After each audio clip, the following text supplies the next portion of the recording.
La Polizia di Stato di Agrigento ha proceduto all'arresto in flagranza differita di 2 tifosi della San Caldese, i quali, poco prima dell'inizio della partita Licata-San Cataldo del 5 gennaio ultimo scorso, durante le concitate fasi avvenute fuori dallo stato di Noliotta, aggredivano colpendo con calci e pugni un funzionario della Polizia di Stato in servizio di ordine pubblico allo stadio licatese, causandogli ferite giudicate guaribili in ben 8 giorni.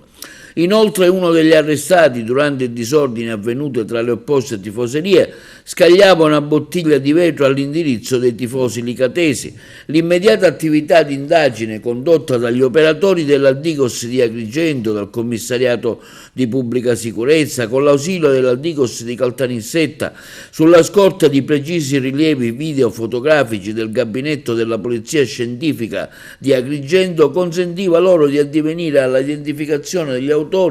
dell'aggressione in meno di 48 ore al loro conseguente arresto avvenuto nella provincia di Caltanissetta. Ai 2 giovani, rispettivamente di 30 e 35 anni, sono stati contestati reati di violenza e minaccia, resistenza, lesioni personali, secondo il codice penale, nonché lancio di materiale pericoloso in occasione di manifestazioni sportive.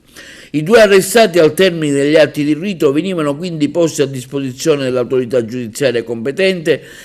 la quale disponeva gli arresti domiciliari in attesa del giudizio di convalida che si svolgeva nella stessa giornata e all'esito del quale i 2 arrestati sono stati contestualmente sostituiti con la misura cautelare dell'obbligo di presentazione alla polizia giudiziaria e il divieto di partecipazione alle varie manifestazioni sportive.